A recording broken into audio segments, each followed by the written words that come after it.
So I'm just sitting here doing what writers do. I ain't scrolling because I think God want me to get outside and take Club Living Room. Take it to the block. Take it to the block. Take it to the block. Take it to the block. So we're going to see how this go, right? So I'm just sitting here. God bless your will. And I'm just thinking about this little story that I'm working on. I've been carrying it as a musical. If you look at any of my lives in this past 2 months, you could see me slow walking this story about Big Mama and a sparkly pony. Now you're gonna see Big Mama again, but time is an illusion. So when she tell her girls, I've been there too. We laid her story on the line. Now, her mama kicked her out. The making of every good hood movie. Her mama kicked her out and she ended up at the Sparkly Pony. And it's about 4-5 main characters. And when we see her, right, she been there for a while. But she ain't ready to go. It ain't the money. It's the independence. It's nothing like being an independent contractor. So now, as the story goes, she met a man. And she making that man slow walking. Last week, their story began. Imagine a hip hopper. That's exactly where it's going. And so as they got more settled in, he asked her to lead a club. Somehow, in all the things, girl, she ended up in love. But she won't lead a club. She just won't hit the pole no more. So now, as this story progresses, yesterday she cut all her hair off. It was a pivotal point. As I developed this more, they probably had an argument, but I don't know what healthy masculine aggression looks like. So I'm at a standstill with that. If you would like to add anything for research, please feel free. Okay. Yeah. So as we continue on, she keep going back to the strip club, and he asks her simply, "You been at the Pony again?" You know, them sparkles don't go away easily. Not at all. And you know what? Now we bring it to where I'm at right now and where I'm thinking, because I was just sitting here and I was imagining the whole scene, but I couldn't get a beat going. So I'm just sitting here just in the scene, and I gotta I gotta put it somewhere. So it don't, my imagination can't be just for me anymore.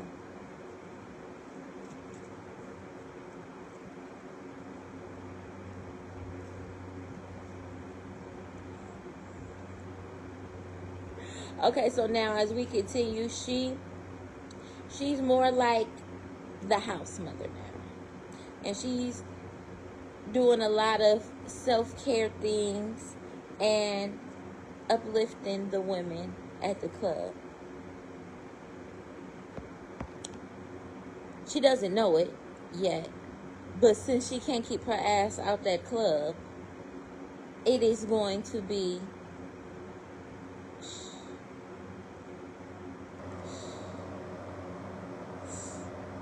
when the narrator is the reader.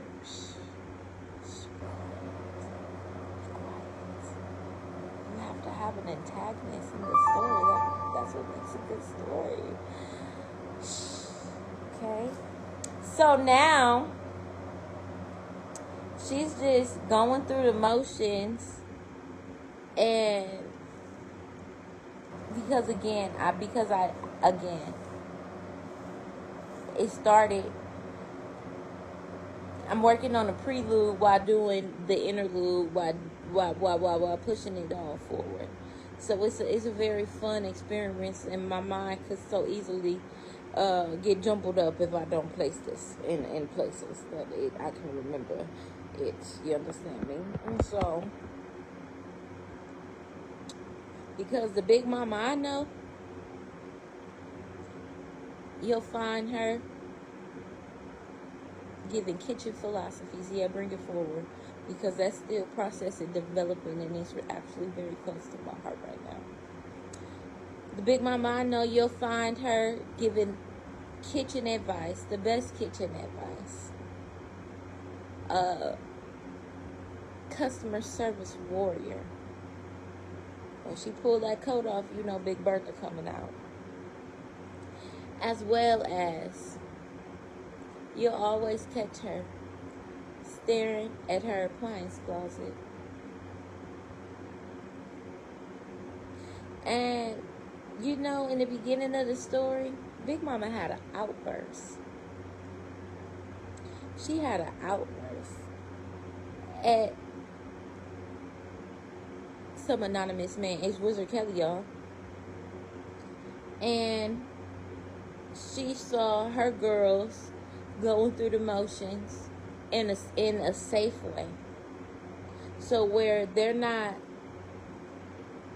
trying to survive, they're making their own choices because the foundation has been set for them. And so it is one of those things where, you know, when she come to club living room and she loosen up, they all look, Big Mama, I just only knew you dancing in the kitchen. Oh no, Big Mama had a life too. Big Mama had a life too. And so, it's so interesting, though. I'm using, girl, the internet is actually irritated me because, like, I want to go and I want to see what's happening in the song. I don't actually like talking about it. I like actually just like feeling it, embodiment. As the narrator, this is just nothing but different parts of me. It's different parts of me. And me using this writing and music as a way to therapize myself. Because, girl, Esther, Ruth, Deborah,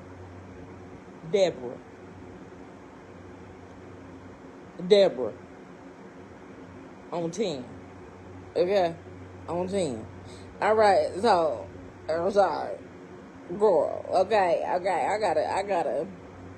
I like writing children's story, and they do keep my mind strong because it's like, it keep me in tune with my morals and my principles. And I love, like, a secret little message, but, like, the way I'm going with my children's stories is, like, I got to do research because I'm working on this thing called Bodyverse, where basically it started off as, like, a little story that from a joke that me and my son be sharing, and it be like, my son always say, because the baby is, like, you know, impaired, he be like, he could do more stuff than he be doing, and I know he be sneaking. And then whenever somehow all the candy in the Easter, Halloween basket, any holiday basket, because I love to make a basket. We love the dollar stuff. Okay, so anytime that candy go missing, he said, "Oh, the baby ate it." Oh, he opened the wrappers himself, or did you help him? Okay, you helped him open the wrappers, but did you help him eat the candy? And the baby gonna tell on them. Because you don't see no chocolate crumbs on me. You know I make a mess. You gonna know what I ate. Okay? And then it's something, when you got a teenager, the one time they throw stuff away is when they being sneaky. How many chips did you eat? Now you gonna have me go to the trash? I ain't going to the trash. I'm gonna ration on your ass, okay?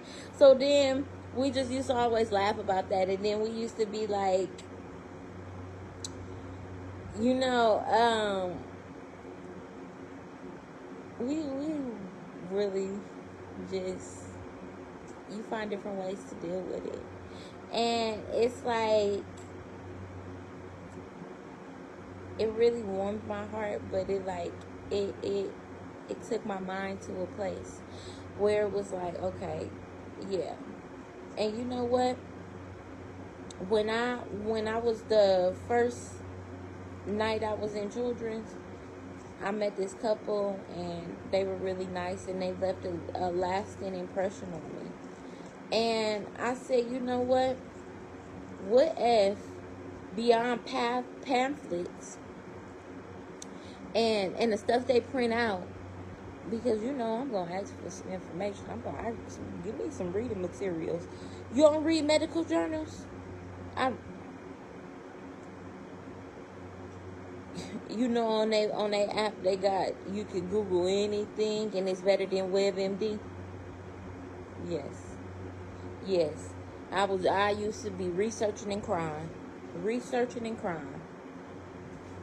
And I thank God for that. And I thank God for them low moments. And I thank God for the high moments. And the most beautiful thing is from that beauty springs forth. You understand? That water pours. And so I said, well, what if I start making something for people to, you know, understand what's going on, and like for every department. But really it was like, oh, it's a lot of people who need help reminding themselves to put themselves first. And I said, well, what if you was the mayor of the city, of the body first? Universe.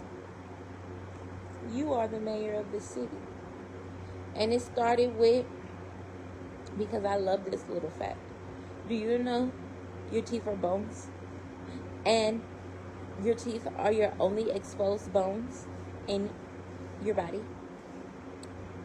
I love that. And so I said, you know what? They're the elders. And no Tartar twins are going to be wreaking havoc on my town, trying to graffiti all over my town. Yeah, I know. We had a coffee party.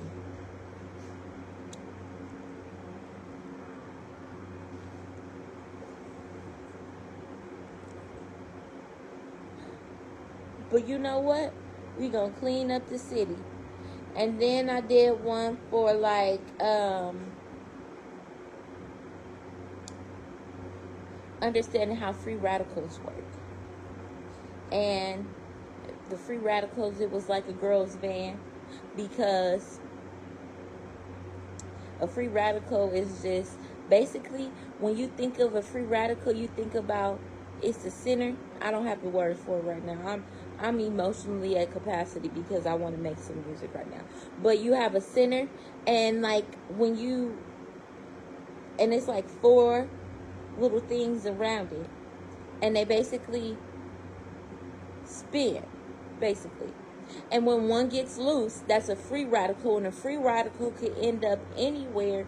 And basically I said, when a free radical goes to places that are supposed to, is loud in places that are meant to be quiet, right? So basically a free radical is the beginning of cancerous cells. And when you are at risk, or you have free radicals, again, research and capacity, right? Because I'm working on like 7 different projects, but like how many avenues to be a illionaire? I ain't say no M's. It could be a B, it could be a J, it could be a T, it could be what's gonna get me to them aliens. was gonna get me to them aliens. You know what I'm saying? You understand me? So like, I was like, the best way to combat that is where you fast, because what 36 hours of fasting will renew your cells. And then I was like, and it was so fun when I made the boy bands, because what helps you fight free radicals, the preventative for you being healthy, is antioxidants. So I made a fun little name. It was like anti-dot and something else. Showstopper got loose, and the big boss had to come down, and they did a hands across the universe. The U is the verse, body verse, okay? They did a hands across body verse, and all things stood still, because that's the day that the biggest sheep will show his face. Amen. I gotta go. I'm at capacity.